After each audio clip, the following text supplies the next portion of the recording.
to Make Away Life Coaching. My name is Sarah Abbott. I'm the life coach here. Today, you guys, so fast. We're wrapping up our series on the 5 love languages, and I hope you bought the book. Link below.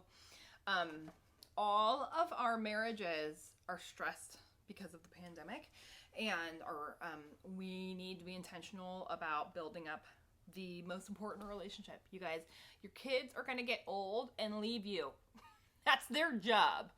If they're living in your basement when they're 30, that's not going right. So it's their job to move on and become independent people. And guess who you're going to have left? That guy or gal sitting next to you. Okay, this is your forever person. But it takes intentionality and it takes work to keep that relationship healthy and thriving. And that is what the love languages can offer. It doesn't take a PhD to understand it. It's plug and play. Gary Chapman did a fantastic job, and it's concrete tools that work. So I hope that you are using these in your marriage and your partnerships. Okay, we're talking about the last one today, which is quality time. There's nobody in my family, like my little intimate family here, who I try to be intentional and loving, who is quality time. So I'm speaking about this without a lot of practice. So it might be short, which would be great. I'm sure you're probably really happy to hear that. All right, take the quiz. Have your partner take the quiz. If your partner is reticent, then do this. Oh, yeah, I thought we could either read this book or go to therapy for the next year at $150 a pop. So you choose, and then they'll probably be really excited to do the book. That's a good strategy to get people to read books. Okay, take the quiz, and then your partner takes the quiz, and then make sure you read the chapter about your partner's love language. You want to make sure that the way you're trying to love them actually fills their well. That's a really important concept to understand. Gary Chapman's a genius, and he knows we're busy, so he puts a cheat sheet at the end of every chapter. And I'm going to read you 2 of my favorite things from the quality time list. Number 1, ask your spouse for a list of 5 activities that he or she would enjoy doing with you. Okay, because quality time means time spent with the spouse or the partner.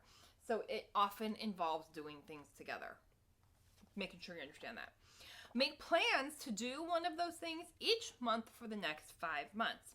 If money is a problem, space the freebies between the we can't afford this event. So if the list is like, I want to go to Italy, and I want to go to Paris, and I want to go to Denmark, cool, but be like, oh boy, well, can't do that the next 5 months. So let's scale it back a little bit and try to figure out a list of things that we can do together that our budget will allow and time will allow. I think on all of these love languages, it's really powerful to open your notes app on your phone and keep a list of ways you can love your spouse well. You don't want to spend time and energy and money loving them in ways that doesn't fill their well. So keep a list, knowing their love language, of things that will fill their well, and then just be conscientious that you're knocking those off every once in a while, okay? The other thing I loved from this cheat sheet on page 71 is ask your spouse where he or she most enjoys sitting when talking with you. The next week, text her one afternoon and say, I want to make a date with you one evening this week to sit on the porch and talk.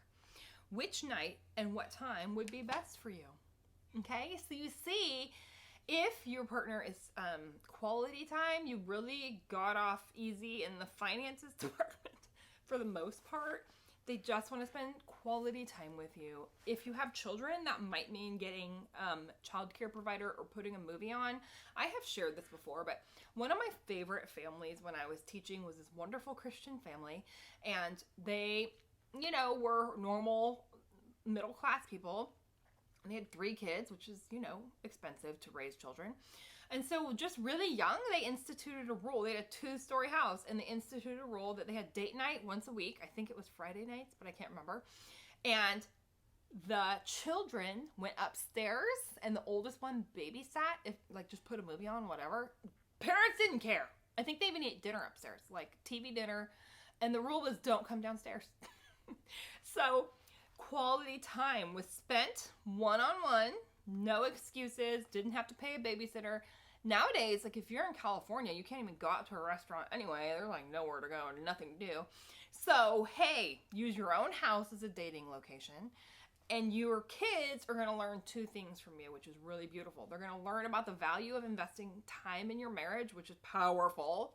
But they're also going to learn boundaries, because those little devils are going to try to test your boundaries, and they're going to try to come downstairs the first couple times, and this is where they get consequences so that they know that's not acceptable. And after 1 or 2 dates, they're going to totally get it. So let's wipe away all the excuses and just get it done.